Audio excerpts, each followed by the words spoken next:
Welcome to this episode of the Health Hexagon podcast with me, Kevin Hunt.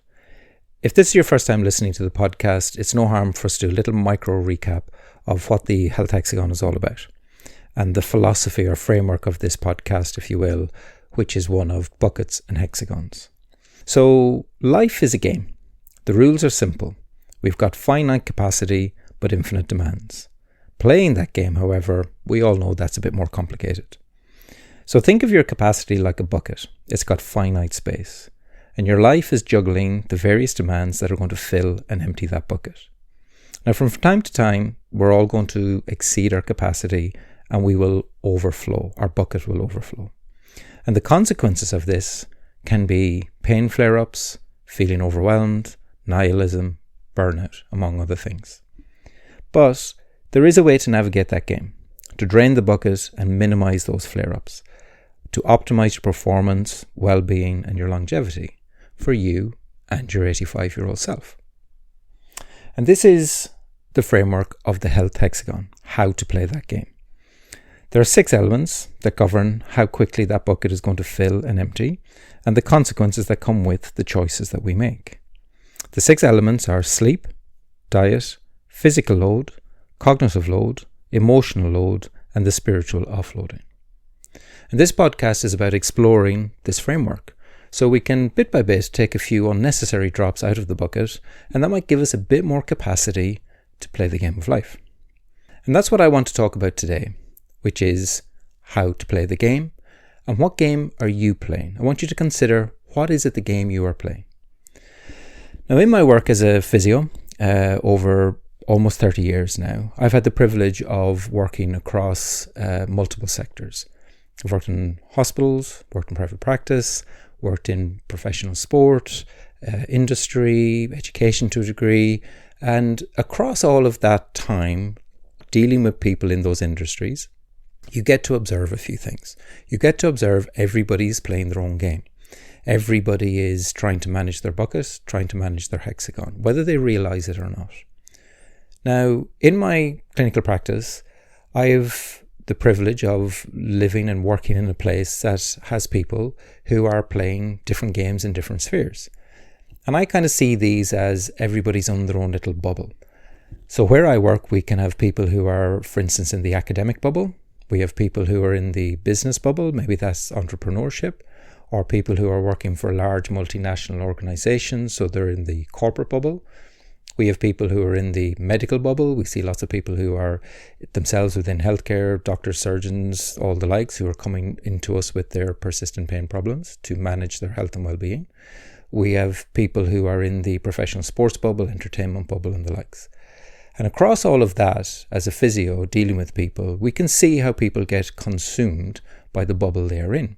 We see how people are playing the game of that particular bubble. And one of the privileges of my job is I get to observe this almost as an outsider. I get to observe that this person who comes in, who works and lives in the academic bubble and is consumed by it and their bucket is overflowing, but the next person who comes in, who might be in a different bubble, the business bubble, the sports bubble, isn't one bit interested in the stresses and strains of the academic I've just seen before me, but they have their own stresses and concerns, and their bucket will fill and empty by things. So we ourselves now can then think about, okay, hang on, what game am I playing? How does my bucket fill and empty? How do the choices I make regarding my health hexagon influence how I live my life? And how is that going to look for my current and my future self? So I want to start off with a little story about how I was walking my son to school, in primary school, hand in hand, walking down the street early one morning. And as we walk around the corner, there's an area every morning where a number of people will be sitting on a wall outside this building smoking. And this would happen every morning. That was their routine. Our routine was going to school. Their routine was sitting on the wall smoking at this hour of the morning. And I said to my son, what's happening over there? And he said, oh yes, Daddy, they're smoking. It's really bad for them and all the rest. And I said, no, really, what do you think is really happening over there? And of course, he's in primary school. He's not necessarily able to look at these things with the degree of critical thinking that I was kind of asking for at the time. But I said, what's going on over there, son, is that the people who are smoking, they've bought an illusion, because through messaging, through media, through conditioning, they have been sold this illusion that smoking is somehow glamorous, smoking is somehow rebellious, that if they smoke they're going to be a little bit like James Dean or Sophia Loren or whoever it may be. But actually the reality is they're sitting on a wall in the drizzle, in the cold, smoking, and none of them looking terribly excited about it. None of them look terribly glamorous or sophisticated about it. None of them look like they're even really truly enjoying it. But here they are nonetheless sitting on that wall smoking. So they've been sold an illusion and they've fallen for the game. They've fallen for the trap. And now they're addicted to that stuff that they can't almost not do it. So that's what we're looking at there. That's what we're looking at, that particular scenario. And it's at many levels, it's sad that they've fallen for that particular thing with this very addictive substance.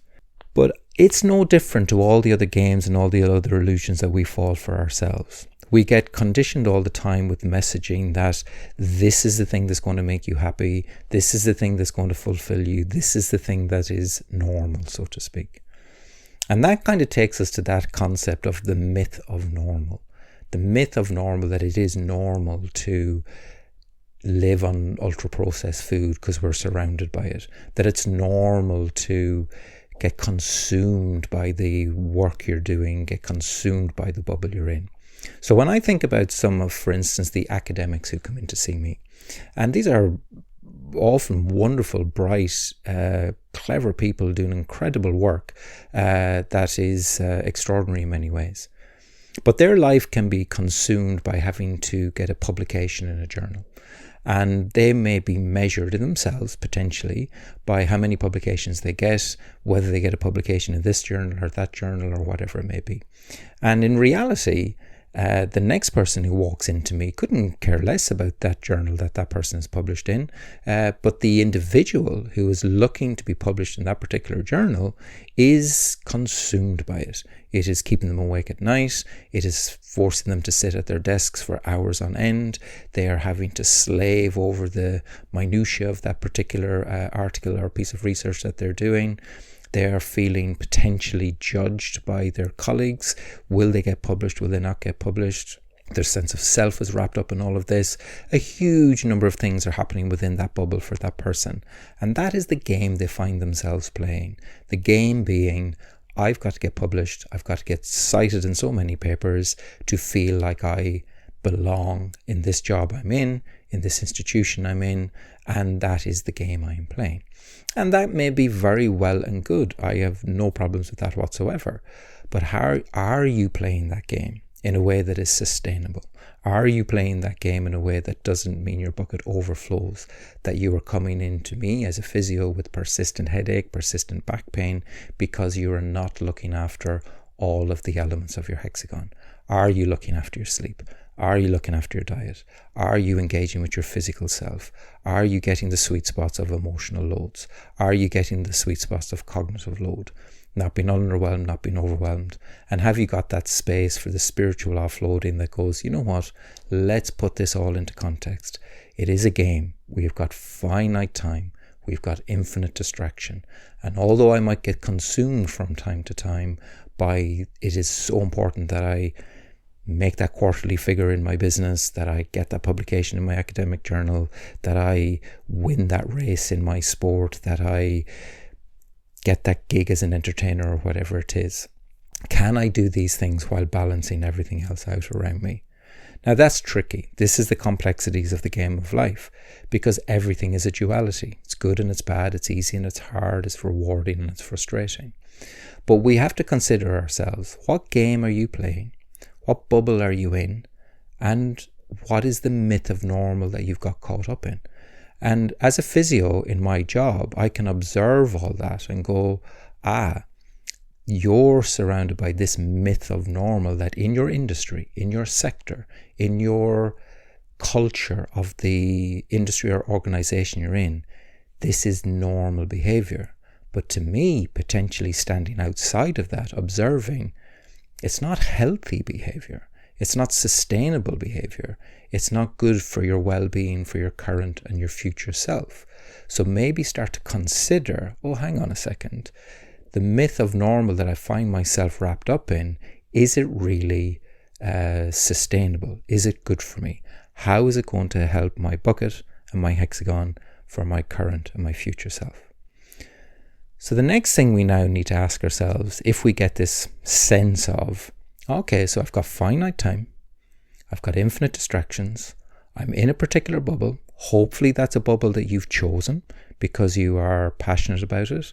You have meaning and purpose, and that can be a great thing. Some people find themselves in bubbles that have been thrust upon them.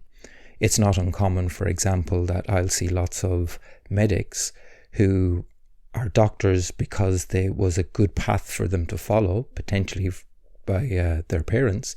Go to school, get an education, become a doctor.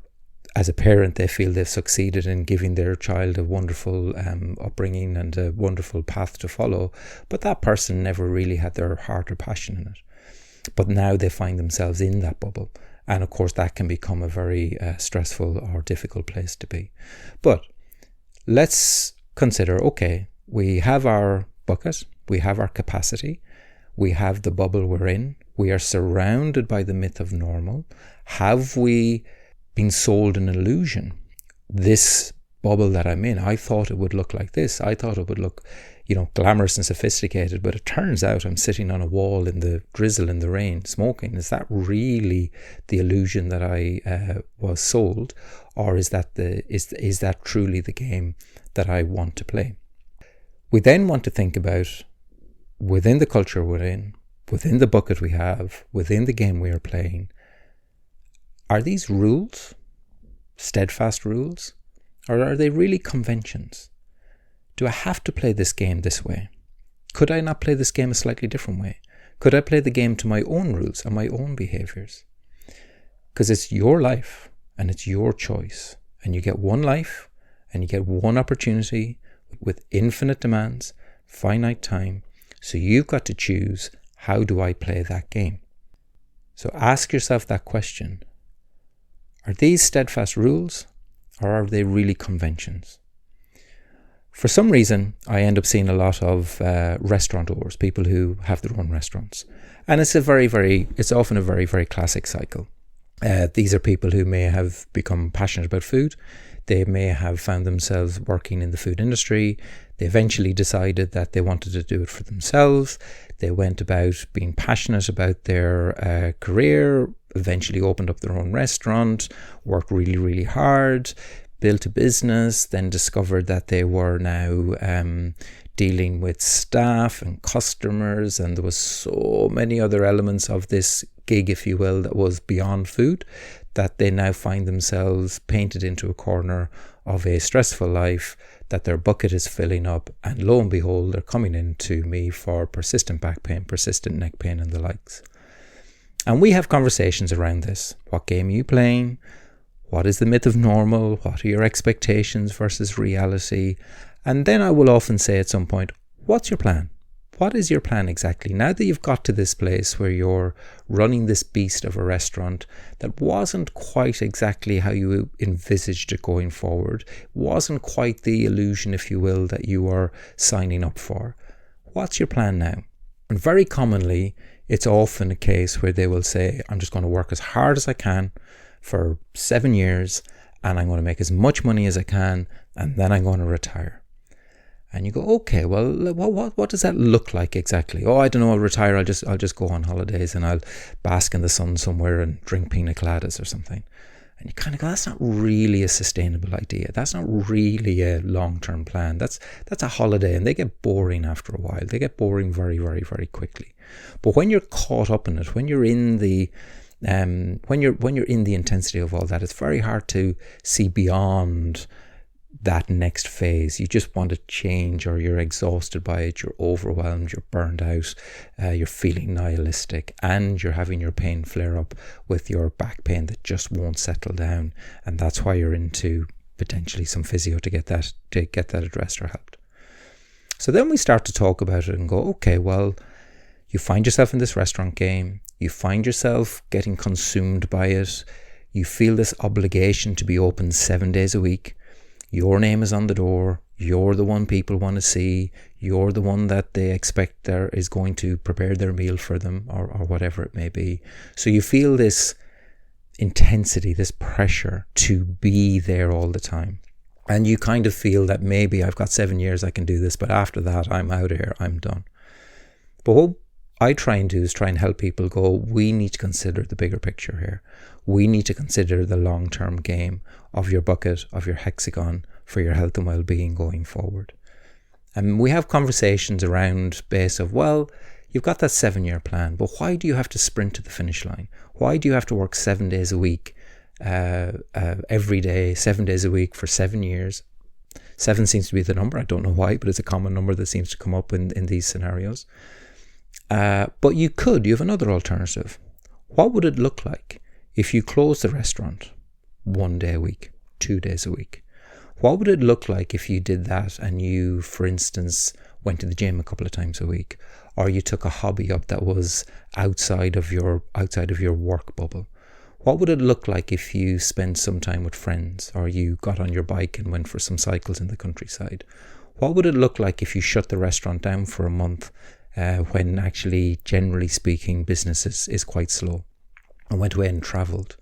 What would it look like if you had a few more opportunities to just step away from that intense bubble that you find yourself in, to get a little bit of perspective, to get a little bit of emptying that bucket out, so that you could experience living, you could experience life?